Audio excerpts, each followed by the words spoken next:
पहला सम संख्याएं यानी कि इवन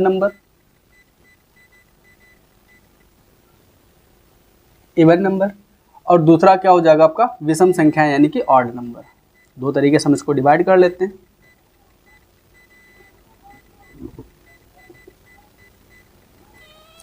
तो सम संख्याओं के लिए आपका फार्मूला अलग होगा और विषम संख्याओं का आपका फार्मूला अलग यूज होगा इसमें। तो अगर हम सम संख्याओं की बात करें तो सम संख्याएं कौन से होते हैं, जो 2 से डिविजिबल हों, और सम संख्या कौन सी संख्या होती है जो 2 से डिविजिबल ना हो। ठीक है, इसके लिए फार्मूला क्या यूज होगा मीडियन का। तो m इक्वल क्या हो जाएगा n/2 वे पद का मान या वापद प्लस n/2 प्लस 1 वापद। ये पद निकालने के बाद आपको 2 से डिवाइड कर देना। तो ये फार्मूला यूज हो जाएगा अगर आपके पास सम संख्याएं मिलेगी तब। अगर विषम संख्याएं मिलेगी तो इसके लिए मीडियन क्या हो जाएगा, मीडियन हो जाएगा आपका n+1, यानी जो भी आपका इवन नंबर आएगा, ऑड नंबर आएगा, जैसे 11 में 1 ऐड कर देंगे, उसके बाद 2 से डिवाइड करेंगे। 2 से डिवाइड करने के बाद जो भी आएगा उसका वही वाला पद आपको लिख देना है।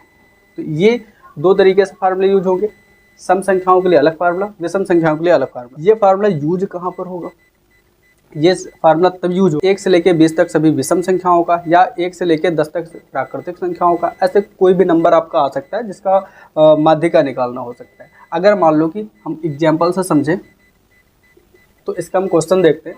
अगर आपके पास दिया हुआ है 1 से लेकर 10 तक, 1 से 10 तक सभी प्राकृतिक संख्याओं की माध्यिका अगर आपको निकालनी है तो इसको हम कैसे लगाएंगे। 1 से लेकर 10 तक अगर हम बात करें प्राकृतिक संख्याओं की तो 1 हो जाएगी, 2 हो जाएगी, 3, 4, 5, 6, 7, 8, 9 और 10, यानी 1 से लेकर 10 तक आपका नंबर हो जाएगा। तो अगर इसमें हम नंबर को काउंट करें तो टोटल 10 नंबर होंगे, तो 10 संख्याएं होंगी इसमें। 10 संख्याएं यानी n हो जाएगा 10, और n को जब हम देखेंगे 10 तो 10 आपका कौन सा नंबर है, इवन या ऑड। तो ये आपका इवन नंबर यानी कि सम संख्या है, क्योंकि ये 2 से डिविजिबल है। अगर ये 2 से डिविजिबल है तो हम फार्मूला कौन सा लगाएंगे, इवन नंबर वाला। तो फार्मूला क्या हो जाएगा, m इक्वल n आपका दिया हुआ 10, तो यहाँ पर 10/2 वहाँ पद प्लस इसमें रख देंगे 10/2 प्लस 1 वहाँ पद, ये हो जाएगा अपॉन में 2 हो जाएगा। अब m इक्वल यहाँ पे दिया हुआ, इसको डिवाइड कर देंगे तो 5, यानी 5वां पद आपको लिखना है, प्लस इसको डिवाइड करेंगे तो 5, और 5 प्लस 1 तो यहाँ पर हो जाएगा 6, तो 6वां पद आपको लिखना है, और नीचे आपका हो जाएगा 2। अब इसमें क्या करेंगे m, अब आपको क्या लिखना है, 5वां पद जो भी है आपका, आपको उसको यहाँ पर लिख देना है। तो 5वां पद कौन सा है इसमें, 1 2 3 4 5, 5वां पद आपका 5 ही है, यहाँ पर रख देंगे 5, प्लस 6वां पद क्या है आपका 6 है, तो 6वां पद 6 हो जाएगा, बट्टे में 2। अब इसको ऐड कर लेते हैं तो यहाँ पर हो जाएगा 11/2। इसको डिवाइड करेंगे जब हम तो कितना होगा, 5 बार जाएगा, पॉइंट लगेगा, 1 0 बढ़ जाएगा, 2 पंचे 10 हो जाएगा। तो m की वैल्यू कितनी हो जाएगी, 5.5।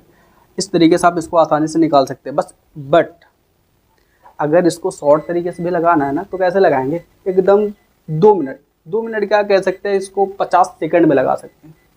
50 सेकंड भी नहीं लगेंगे अगर आप सही तरीके से लगाओगे तो। कैसे, ये फार्मूला लगा के आप कर सकते हो। अगर आपको जो है क्लास 10th में अगर देना है, अगर ये लॉन्ग में आ रहा है, 2 नंबर का आ रहा है, तो आपको सॉल्व करना पड़ेगा।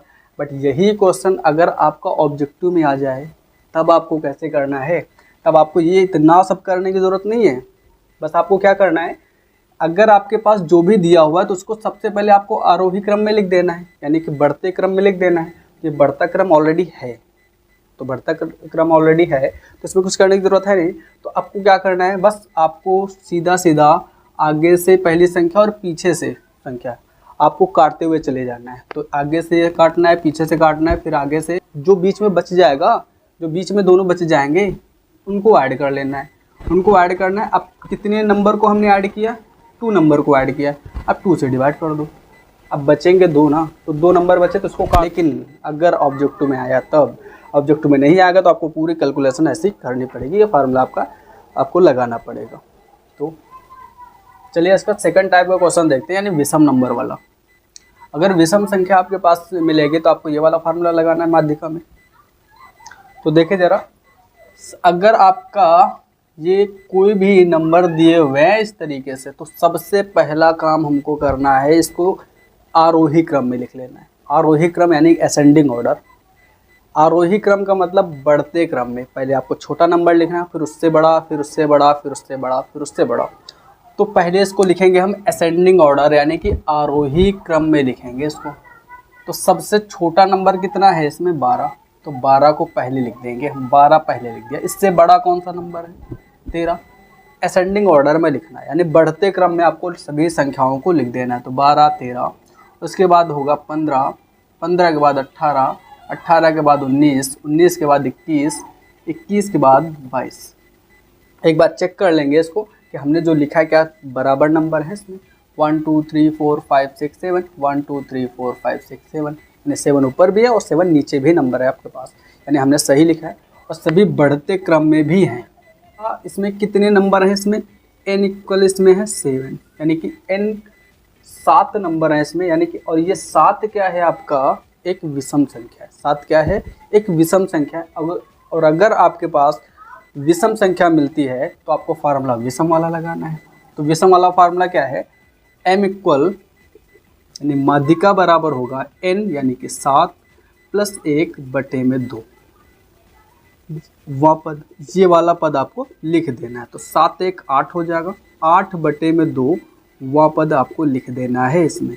इसको डिवाइड करेंगे तो चौथा पद आपको लिखना है। चौथा पद 2 से डिवाइड करेंगे तो चौथा पद आपको लिख देना है। और चौथा पद किस में से लिखेंगे जो आपने असेंडिंग ऑर्डर लिखा है यानी कि आरोही क्रम में जो लिखा है आपको उसी से चौथा पद लिखना है, आप ऊपर वाले से नहीं लिखेंगे। तो क्या करेंगे हम इसका चौथा पद लिख देंगे 1 2 3 4, चौथा पद आपका आया है 18 और यही आपका आंसर हो जाएगा। ये आपका आंसर होगा। और अगर इसको आप क्या करोगे, अगर ये आ रहा है ऐसे तो आप ऐसे कर दोगे आराम से। बट अगर मान लो कि यही क्वेश्चन आपका ऑब्जेक्टिव में आ रहा है तो ऑब्जेक्टिव में कैसे करेंगे, फिर वही काम करना है आपको।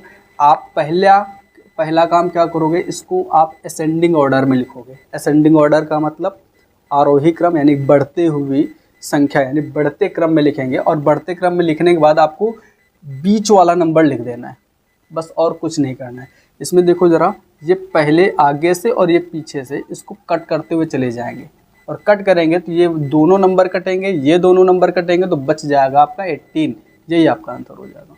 आपको क्या करना है, आगे से पीछे से काट देना है इसको, बस ये काटते हुए जाएंगे, जो बीच में बच गया वही आपका आंसर हो जाएगा। ठीक है। अगर आपके पास वर्ग अंतराल यानी वर्गीकृत बेस पे दिया हो, वर्ग अंतराल के उसमें दिया हो, तो वर्ग अंतराल और साथ में बारंबारता दिया होगा, तो इसमें हम इसका माध्यिका निकालना है कि माध्यिका। अगर इसकी माध्यिका निकालनी है यानी कि मीडियन निकालना है आपको, तो इसकी मीडियन निकालेंगे कैसे हम। इसका फार्मूला क्या हो जाएगा मीडियन का, m equal l + n/2 - CF upon में f इंटू में h।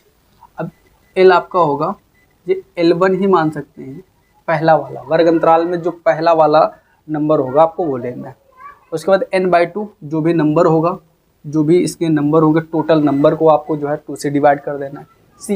CF क्या होगा आपका, CF होगा आपकी संचयी बारंबारता। संचयी बारंबारता। और ये कौन सा लेना, पूरे टेबल के ऊपर वाला लेना है। अभी क्वेश्चन में समझ में आएगा कैसे क्या करना है। F होगा आपका बारंबारता और H होगा वर्ग अंतराल के बीच का अंतर, कितने का डिफरेंस है अंतराल। अब क्वेश्चन को देखें कैसे करना है इसको। सबसे पहले आपको ये जो वर्ग अंतराल दिया हुआ है इसको लिख देना है। तो वर्ग अंतराल लिखना है हमको, वर्ग अंतराल लिख दिया, तो ये वर्ग अंतराल आपको लिखना है। वर्ग अंतराल लिखने के बाद ये बारंबारता लिखना है, बारंबारता यानी कि F लिखना है। F लिखने के बाद आपको एक और टेबल बना लेना CF का, जिसको बोलते हैं संचयी बारंबारता। संचयी बारंबारता, ये आपका टेबल एक अलग बन जाएगा। तो बस फिर दो, ये बारंबारता, ये दोनों चीज़ें आपको दी हुई है, बट आपको संचयी बारंबारता आपको अपनी तरफ से निकालना पड़ेगा। तो कैसे निकालेंगे, सबसे पहले आपको ये वाला नंबर लिखना है, 5 लिख दो। 5 में अगला वाला जब लिखोगे ना तो इसको ऐड करते हुए लिखोगे, नीचे वाला ऐड कर दोगे, ये ऐड करते हुए लिखेंगे तो ये हो जाएगा 20। 20 के बाद अगला वाला लिखेंगे तो इसके सामने लिखना है ना, तो इसको ऐड करना है विकर्ण के टाइप में, तो कितना हो जाएगा 50। 50 में इसको ऐड करेंगे ऐसे ऐसे, नीचे वाला जब नीचे लिखेंगे तो इसको ऐड कर देंगे विकर्ण में, तो इसको ऐड करेंगे तो कितना हो जाएगा 58। 58 में अब नीचे वाला 2 ऐड करना है तो ये 60 हो जाएगा। समझ में आया? क्या करना है, सबसे पहले 5 लिखना है, 5 के बाद नीचे वाला जब नंबर लिखेंगे ना तो इसके सामने जो भी नंबर है ऊपर वाले में ऐड कर देंगे, ऐसे ऐड करेंगे। अब इसको यहाँ पे लिखना है तो इसके सामने ये वाला नंबर है तो इसको यहाँ पे ऐड करके लिखेंगे, फिर इसको ऐड करके यहाँ पे लिखेंगे, ऐड करके यहाँ पे लिखेंगे, सभी को जोड़ देंगे तो यही आपका क्या हो जाएगा, n हो जाएगा। यही क्या हो जाएगा आपका n। इसको ऐड करने पर जो भी आएगा वो n हो जाएगा। तो n की वैल्यू कितनी है 60। 60 हमारे पास हो गया। अब 60 हमको पता हो गया। अब 60 को हम क्या करेंगे, n/2 कर देंगे, यानी इसका आधा कर देंगे, 60/2 कर देंगे। आया हमारा 30। अब 30 जो आया है हम देखेंगे संचयी बारंबारता में। संचयी बारंबारता ये जो आपका दिया हुआ है इसमें हमको देखना है, तो क्या कैसे देखेंगे, ये जो 30 है किस में आएगा ये हमको देखना है। अगर हम 1 से 5 तक काउंट करें तो 30 आएगा, नहीं आएगा। अगर 1 से लेके 20 तक काउंट करें तो 30 आएगा, नहीं आएगा। अगर 1 से लेके हम 50 तक काउंट करें तो बीच में 30 आ जाएगा। तो हमको यही वाला टेबल लेना है।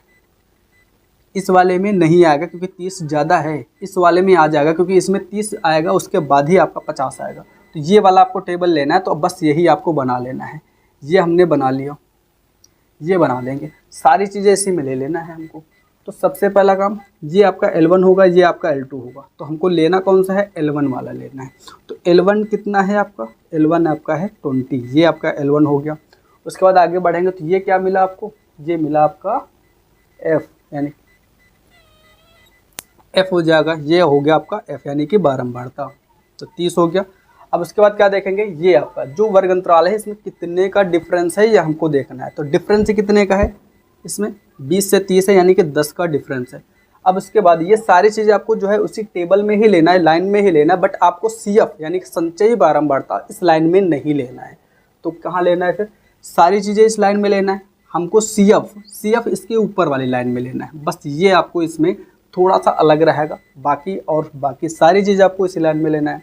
तो ये हो गया आपका CF हो जाएगा ये वाला, यानी आपको सिर्फ और सिर्फ CF यानी संचयी बारंबारता को ऊपर वाली लाइन में लेना, बाकी सारी चीज़ें इसी में हो जाएंगी जो इस फार्मूले में दिया हुआ है। क्या क्या चीज़ निकल आया, L1 हमारा निकल आया, जो कि ये पहला वाला नंबर होगा, ये L1 ये L2। L1 हो गया 20। उसके बाद हमको n/2 हमने निकाल ही लिया, 30 आ गया। उसके बाद आपको क्या निकालना है, फार्मूले में F दिया हुआ है, तो F हमारा क्या होगा, लाइन पे ही होगा, ये वाला इसी में होगा। बट और H क्या होगा, H यानी वर्ग अंतराल के बीच में कितने का अंतर है, ये आपको पता हो गया। इसके बीच में कितने का अंतर है, आपका 10 का अंतर है। अब CF हमारा सिर्फ लाइन के ऊपर लेना, बाकी सारी चीज़ें लाइन पे। आपको फार्मूला आपका दिया हुआ है, ये इसी फार्मूले पर रख दो, M बराबर L1 कितना है आपका, L1 आपका दिया हुआ है 20, तो 20 रख दो, प्लस ब्रैकेट n/2 की वैल्यू कितनी है 30, तो यहाँ पर 30 रख दो, माइनस CF आपका कितना दिया हुआ है, CF आपका दिया हुआ है 20, तो 20 रख दो यहाँ पर, ब्रैकेट बंद। अपॉन में आएंगे, अपॉन में F कितना दिया हुआ है, F आपका 30 दिया हुआ है, 30 रख दो यहाँ पर, और इनटू में यहाँ पर H दिया हुआ है, इनटू में H की वैल्यू कितनी है, H की वैल्यू कितनी है यहाँ पर 10 का अंतर, H की वैल्यू कितनी है 10 का अंतर, यानी कि 10 हो जाएगा। ये 0 से 0 कैंसिल आउट हो गया। M बराबर 20 प्लस ये 30 में से 20 को माइनस कर दो, 30 में से आपको 20 को माइनस करोगे तो कितना आएगा आपका 10 आएगा, तो 10 यहाँ पे आप लिख दो। और यहाँ पर एक मल्टीप्लाई में कोई मतलब होगा नहीं, तो एक का कोई मतलब नहीं है, उसको हटा दो। अब बचा क्या आपके पास, नीचे 3 बच गया। अब इसको क्रॉस मल्टीप्लाई मत करो, ये आपका अलग है, यहीं पर आप डिवाइड कर दो। यहाँ पर डिवाइड करेंगे तो कितना आएगा 20 प्लस इसको डिवाइड करो, 3 से डिवाइड करेंगे तो 3 बार जाएगा तो 9 हो जाएगा। 9 यहाँ पर 1 बच जाएगा, 1 बचेगा तो पॉइंट लगाएंगे, दशमलव लगा देंगे, दशमलव लगाएंगे तो जो 1 बचा है ना उसमें 0 जुड़ जाएगा, यानी 10 हो गया। फिर डिवाइड करेंगे तो 3 बार जाएगा, अब पॉइंट लगा है तो बार बार जो है पॉइंट लगाएंगे नहीं, तो 1 बचा उसमें 0 बढ़ाएंगे, फिर ये 3 बार जाएगा, तो इसका मतलब ये रिपीट होता रहेगा बार बार। तो यही अब 20 में ये 3 जुड़ जाएगा, भाई इसको जोड़ दो, तो 20 में जब 3 जुड़ेगा तो 20 में 3 जुड़ेगा तो 23 हो जाएगा, और बाकी पॉइंट के बाद तो लगातार ये रिपीट ही हो रहा है। यही आपका आंसर हो जाएगा।